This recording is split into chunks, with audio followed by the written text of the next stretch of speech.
جیسے حضرت عمر خلیفہ بنے بالکل یزید ایسے ہی خلیفہ بنا. تو جب وہ ایسے ہی خلیفہ بنا تو اس کے خلاف خروج کوئی بھی نکلے گا اس کی اطاعت سے نکلے گا اور مسلمانوں کے اجتماع سے نکلے گا, تو اس کے اوپر تو میں ابھی صحیح مسلم کی اور صحیح بخاری کی روایتیں بھی رکھنے والا ہوں آگے, تو اس پہ آپ بیان کریں. دیکھیے میں ایک عبارت آپ کے سامنے پڑھتا ہوں, یہ دکتور السلابی ہے, وہ کہتے ہیں کہ قد اجمعت غالبیت الامت علی بیعت یزید او بمعنی آخر جددت له البیعت بعد وفات ابیہ, کیونکہ معاویہ نے اپنی زندگی میں ان کے لیے بیعت لے لی تھی, جددت له البیعت ولم يعارض الا الحسین ابن علی وعبد اللہ ابن زبیر, اما بقیت الصحابہ فقد بایعوا یزیدا جمعا للکلمۃ وحفظا لوحدۃ الامۃ وخوف الفتنہ مثل عبداللہ ابن عباس وعبداللہ ابن عمر ومحمد ابن الحنفیہ, اما اہل الشام والعراق وغیرہ من اقالیم فقد بایعوا. دیکھیے سوال جو آپ نے کیا نا, ہمارے نزدیک یہ بات ہے, اہل سنت کے نزدیک, میں نہیں, میں اہل سنت کی بات کر رہا ہوں, جب کسی خلیفہ پر اکثریت امت کا اتفاق بحیثیت خلیفہ ہو گیا تو وہ خلیفہ تسلیم ہو گیا. اس کی ذاتی افعال وہ اچھا ہے برا ہے کیا نہیں ہے, اس کو ایک طرف رکھ دیتے ہیں. بحیثیت خلیفہ جب وہ نومینیٹ ہوا اور امت کی اکثریت نے اس کے ہاتھ پر بیعت کر لی, اب یہ خلیفہ ہے. اس لیے یزید ہمارے ہاں جب ہم خلافت کی لائن کو بیان کرتے ہیں تو وہ یزید ہمارے یہاں خلیفہ ہے, ٹھیک ہے. اب وہ خلیفہ راشد ہے نہیں ہے وہ تو ایک الگ کلام ہے نا. تو خلافت یزید اس معنی میں تو اہل سنت کے نزدیک ثابت ہے. اب جو لوگ انکار کرتے ہیں اس کی اچھائی کا, وہ اس بات کا انکار نہیں کرتے کہ وہ خلیفہ برحق نہیں تھا, خلیفہ تو تھا وہ, لیکن اس کا طریقہ حق نہیں تھا. اس کا جو آگے اس نے زندگی میں 3 سال میں جو کچھ کیا وہ کچھ کرنا اس کے لیے جائز نہیں تھا.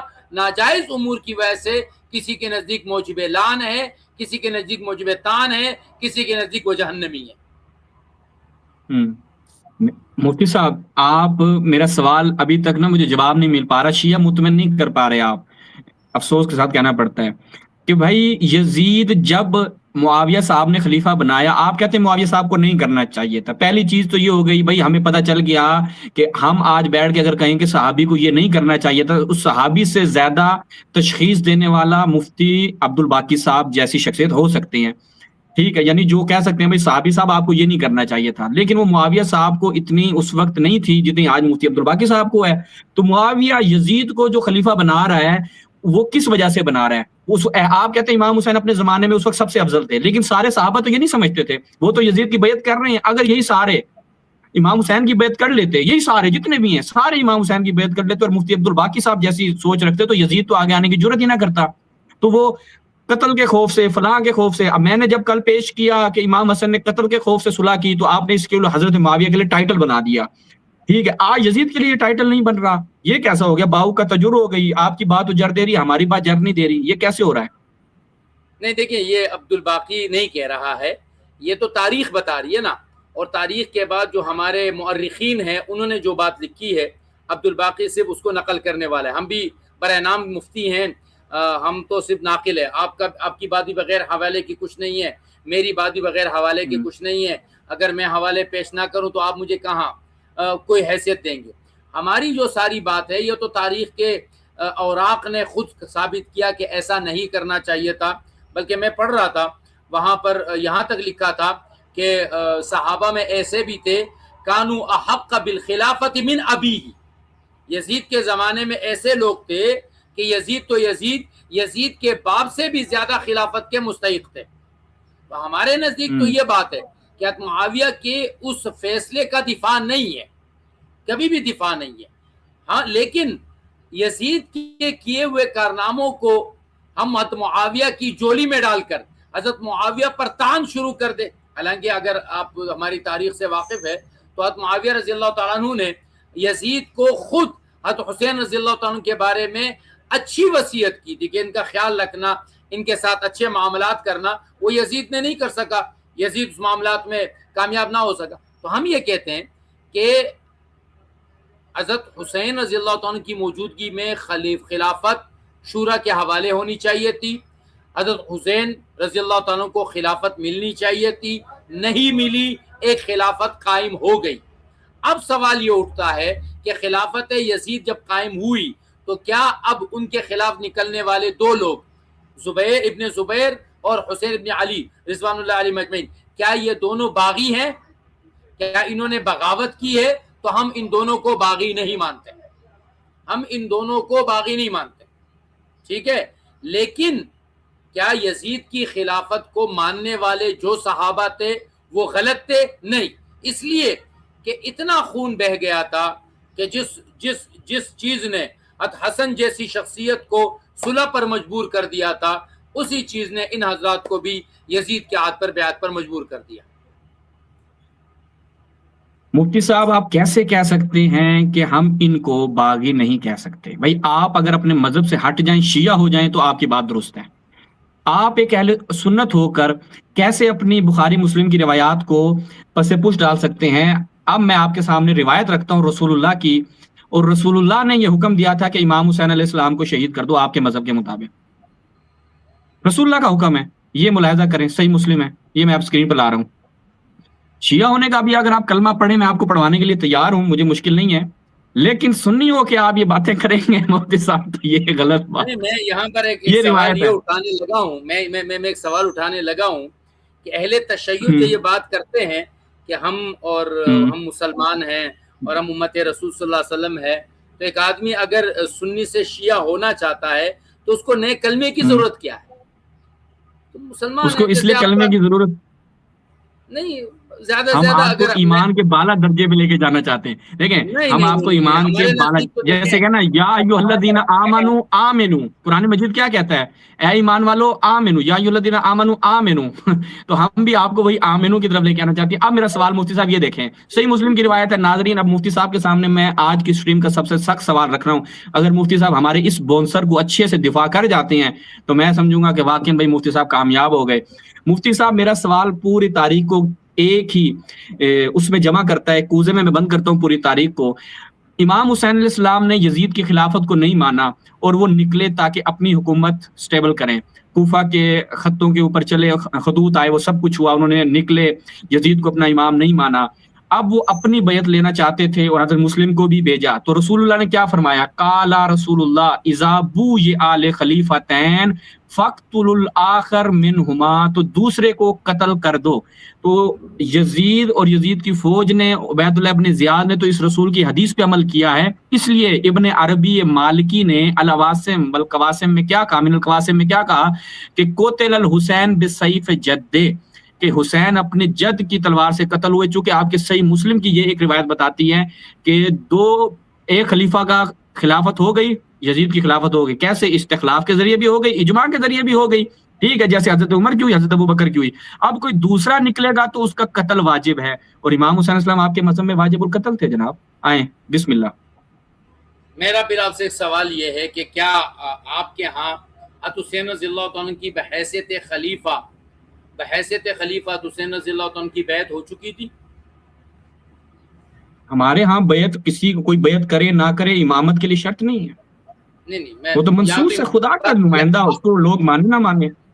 آپ کے مسلک کی تو بات ہی نہیں ہو رہی نا، بات تو آپ میری مسلک کی کر رہے ہیں نا۔ ہاں آپ کے مسلک کی، اچھا میں اپنے مسلک کے مطابق پوچھ رہے ہیں۔ ہاں میں اپنے مسلک کے مطابق بات سوال کر رہا ہوں کہ وہ امامت، وہ خلافت جس کے لیے قتل کا حکم ہے، تو کیا حضرت حسین رضی اللہ عنہ کی خلافت کے لیے بیعت ہوئی تھی؟ مسلم نے عقیل جو گئے تھے، کیا انہوں نے وہاں پر خلافت کی بیعت لی تھی کسی سے؟ میرے خیال ہے نہیں۔ وہ گئے اسی لیے تھے نا، یہی کام کرنے کے لیے گئے تھے نا، اسی وجہ سے تو مارے گئے۔ ایک گراؤنڈ تیار کرنا، ایک ہے اس بیعت پر لوگوں سے بیعت لینا کہ آؤ میرے ہاتھ پر ہاتھ رکھو۔ میرا خیال یہ ہے، اور تاریخ بھی یہ بات کہتی ہے، کہ بیعت کا بھی تو دور دور تک سلسلہ نہیں تھا، ابھی تو صرف یہ بات تھی کہ ان کو تشجیع کی گئی تھی کہ آپ آئیے۔ لہٰذا پہلی بات تو یہ ہے کہ وہ خلیفہ ثانی کا جو حکم ہے وہ ان کے اوپر لاگو ہی نہیں ہوتا، ان کے اوپر لاگو ہی نہیں ہوتا۔ زیادہ سے زیادہ جو ان کا جرم تھا وہ یہ تھا کہ زیادہ سے زیادہ جو جرم تھا وہ یہ تھا کہ انہوں نے بیعت نہیں کی تھی، انہوں نے زیادہ سے زیادہ جرم یہ تھا کہ انہوں نے بیعت کی تھی۔ امام حسین کا جرم تھا یہ. میں اگر جرم کو مان لوں، اگر جرم کو مان بھی لوں کہ جو اہل کوفہ یا ابن زیاد کے لشکر کی نظر میں ایک جو بڑا جرم تھا ان کا، وہ جرم اگر ہم مان بھی لے تو وہ جرم تھا کہ انہوں نے بیعت نہیں کی تھی. اور آخر میں جو ڈائلاگ ہمارے ہاں موجود ہے وہ یہی ہے کہ حسین نے کہا کہ مجھے لے جاؤ یزید کے پاس، اضع یدی فی یدی، میں اپنے ہاتھ کو ان کے ہاتھ میں رکھوں. تو ان کے یعنی وہ جرم خلافت نہیں تھا ان کے نزدیک، وہ جرم بیعت تھا کہ آپ نے ابھی تک بیعت کیوں نہیں کی. ایک تو یہ بات. دوسری بات، میں اب آپ کے سامنے ایک عبارت پڑھنے لگا ہوں کہ اما ما قام بالحسین وابن زبیر رضی اللہ عنہ هل يعد ذلك خروجا على الامام، کیا یہ امام پر کے خلاف خروج شمار ہے؟ فقال ابن مفلح في الفروع جوز ابن عقیل وابن الجوزی الخروج على امام غیر عادل وذكروا خروج الحسين على يزيد لإقامة الحق وكذا قال الجويني اذا جار جور کرے وظہر ظلمه ولم يزجر حين زجر فلهم خلعه ولو بالحرب والسلاح. ہمارے ہاں یہ روایتیں یہ عبارات موجود ہے کہ اگر کوئی ظالم ہے، جابر ہے، جور والا ہے، تو کسی کے لیے اس کی جو بیعت ہے اس سے خلا بھی جائز ہے. اور حسین رضی اللہ تعالیٰ نے تو بیعت بھی نہیں کی تھی. لہٰذا حضرت پھنس گئے ہیں مفتی صاحب، یہیں پہ رک جائیں، یہیں پہ رک جائیں، پھنس گئے ہیں، یہی جملے پہ پھنس گئے ہیں آپ. اور ایسا برا پھنسے ہیں نا مفتی صاحب، اب آپ کے لیے ممکن نہیں ہے. مفتی صاحب آپ نے فرمایا ہے، ٹھیک ہے، آپ کو آج حضرت معاویہ اور حضرت یزید کی خلافت جو ہے نا وہ اپنے مکتب سے ہی دیکھیں. ایک کام ہو سکتا ہے، یا تو ان کی خلافت کو پورا مانے، یا ہاتھ اٹھا کے آج شیعہ ہو کے کلمہ پڑھ کے جائیں. میں بیٹھا ہوں انتظار کر رہا ہوں، ابھی ٹائم ہے ہمارے پاس. مفتی صاحب، ناظرین بڑی دلچسپ مفتی صاحب نے بات کی. واشهد ان محمدا عبده ورسوله، میں یہ کلمہ پڑھ کر مسلمان تھا، ہوں، اور قیامت تک مرتے دم تک رہوں گا انشاءاللہ. انشاءاللہ. تو مفتی صاحب نے فرمایا کہ اگر ہمارے ہاں یہ ہے، ہمارے ہاں یہی باتیں بھی ملتی ہیں کہ اگر خلیفہ کوئی فاسق ہے، ظالم ہے، تو اس کے خلاف نکلا جا سکتا ہے، وہ کوئی مشکل نہیں ہے. لیکن مفتی صاحب بھول گئے کہ ان کی کتابیں جو جن کو انہوں نے بعد صحیح بخاری کا درجہ دیا ہے، صحیح بخاری وہ کتاب ہے کہ ان کے علماء نے نقل کیا کہ نبی نے کہا یہ میری کتاب ہے، وہ الگ ایک بحث ہے. ٹھیک ہے، اب دیکھیے کہ ہم وہاں سے آپ کو کیا دکھاتے ہیں. یہ روایت ملاحظہ کیجئے، صحیح بخاری. مفتی صاحب نے کہا خروج جائز ہے. میں آپ دکھاؤں گا کہ نبی کی حدیث تھی خروج جائز نہیں ہے، چاہے وہ تمہارے حتق حرمت کرے، چاہے وہ تمہارے اوپر ظلم کرے، کچھ بھی کرے، خروج جائز نہیں ہے. یہ صحیح البخاری ہے جی. اب مفتی صاحب اپنی بخاری مسلم کے جو دائرہ ہے اس میں پھنس جائیں گے.